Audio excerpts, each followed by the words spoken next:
रो लीजिए। अगर आंखों में ही रुकी रहें तो कांच बन जाती हैं ये बूंदें। आज बह निकली हैं, बह जाने दीजिए। इंसान जब सबके सामने रोने की हिम्मत पा लेता है तो समझ लेना कि वो सबके सामने अपने किसी भी सच को स्वीकार करने की हिम्मत पा चुका है। दिलावर जी का क्रूर चेहरा सभी ने देखा, लेकिन इस क्रूरता के पीछे दिलावर जी क्या छुपा रहे हैं ये कोई नहीं देख सका।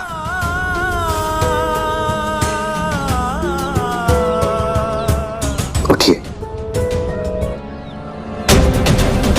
हम सभी में कुछ त्रुटियां, कुछ कमियां, कुछ दोष होते हैं। कुछ कमियां ऐसी होती हैं जो पूरी दुनिया को दिखाई देती हैं, और कुछ ऐसी जिन्हें हम खुद भी देख नहीं पाते हैं। अगर हमें दूसरे की कमियां दिखाई दें तो इसका मतलब ये तो नहीं कि हम दूसरों से बेहतर हैं।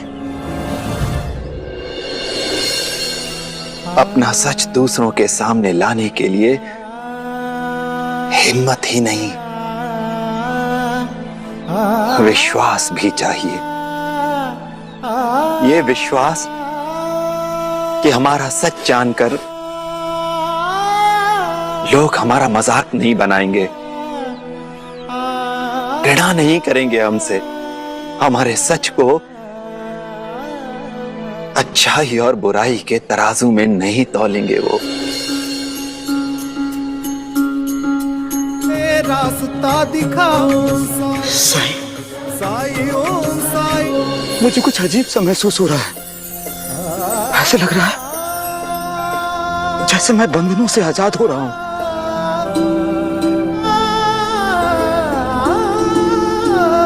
अपने इन सफेद दागों को लेके अब मुझे कोई परेशानी नहीं है साईं, कुछ भी नहीं। ये तूने क्या किया साईं, क्या किया? मैं तुम्हारे साथ बेरुखी से, सख्ती से पेश आता था। यहां तक कि मैं तुम्हारा उस्ताद नहीं बल्कि तुम्हारा मालिक बन बैठा था। इसके बावजूद भी तुमने मेरी मदद की। सच तो ये है कि कोई भी इंसान किसी दूसरे इंसान का मालिक नहीं बन सकता, क्योंकि वही सबका मालिक है, सबका मालिक एक। और उसी मालिक की रजा है कि हम दोनों मिल सके।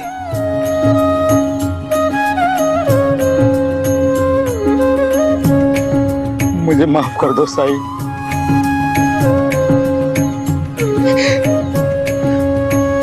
मैं तुम्हारे साथ बहुत बड़ी गलती करता रहा और तुम फिर भी मुझे गलत रास्ते से खींच कर सही रास्ते में लेके आए।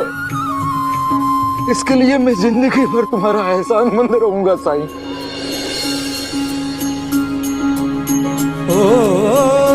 अब सब लोगों से मैं माफी मांगता हूं। मैंने आपके साईं को आपसे दूर ले जाने की कोशिश की, लेकिन मैं भूल गया कि आप लोगों ने मुझे पहले दिन ही कहा था साईं और शिरडी एक है, और वही हुआ। माफ कर दीजिए मुझे। साईं, अब तो तुम हमारे साथ वापस चलोगे ना? हाँ लक्ष्मी, अब मैं शिरडी लौट सकता हूं, द्वारका माई में रह भी सकता हूं मैं। लेकिन क्या मेरे शिरडी वापस लौट आने के बाद कोई दूसरा दिलावर अली शिरडी में नहीं आएगा? क्या शिरडी के लोग अपनी किस्मत चमकाने के लिए अपना भाग्य बदलने के लिए परिश्रम के बजाय टोने टोटकों पर विश्वास करना छोड़ देंगे?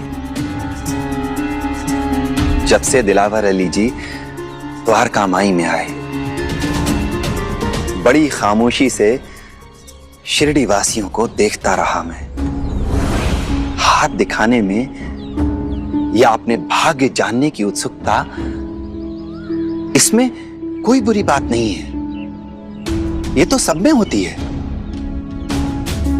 बुरा तो तब होता है जब हम खुद में विश्वास करना छोड़ देते हैं, अपनी मान्यताओं को त्याग देते हैं। तुम्हारा भविष्य तुम्हारे कर्म में है, तुम्हारे विचारों की अच्छाई बुराई में है, तुम्हारे पुण्य में है, तुम्हारे प्रायश्चित में है, टोने टोटकों में नहीं। लोगों ने ये सब जानते हुए भी अपनी समझदारी के बजाय दूसरे लोगों पर भरोसा किया। जानते हो क्यों? क्योंकि उनमें श्रद्धा और सबूरी दोनों की कमी थी। कोई अपनी पत्नी से झगड़ा करने लगा, किसी ने मनचाहा जीवन साथी पाने के लिए परिश्रम के बजाय टोने टोटके को अपनाया। क्या छोटे रास्ते पर चलकर जीवन का लंबा सफर तय किया जा सकता है? क्या कोई अपनी किस्मत को चकमा दे पाया है कभी? ये जीवन हमें सुख और दुख दोनों के साथ ही मिलता है। अगर इनसे भागोगे तो जीवन का अनुभव अधूरा ही रह जाएगा। और ऐसे ही कोई ना कोई दिलावर अली तुम्हारी बेसब्री का, तुम्हारे सब्र ना रखने का फायदा उठाता रहेगा।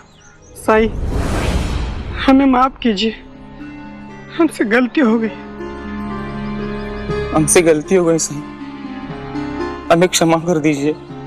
और लक्ष्मी, मैंने तुम्हें कितनी बार समझाया कि दिलावर जी का सम्मान करो, लेकिन तुमने मेरी एक बात नहीं मानी।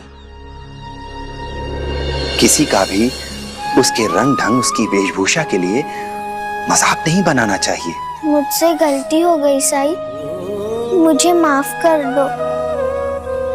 अब से मैं तुम्हारी हर बात मानूंगी। साईं, हम सबके भूल चूक को माफ कर दो साईं, और सब पे करम करो, क्योंकि शिरडी को उसका साईं वापस मिल जाएगा, और साथ में मेरा रास्ता और मंजिल भी। तुम हमेशा तारीफ करते थे ना कि मैं कुरान पढ़ लेता हूँ, बहुत अच्छी बातें कह लेता हूँ। साईं, तुम्हारी उसी सलाह पे मैंने ये फैसला किया कि मैं अब सबसे अच्छा उस्ताद बनूंगा और मदरसे में बच्चों को तालीम दूंगा, उनकी परवरिश करूंगा, ताकि वो बेखौफ मुझसे इल्म हासिल कर सके। ये तो बहुत खुशी की बात है। इस बात पर मुंह तो मीठा किया जाना चाहिए। नहीं साईं, लड्डू मैं बांटूंगा अपने हाथों से।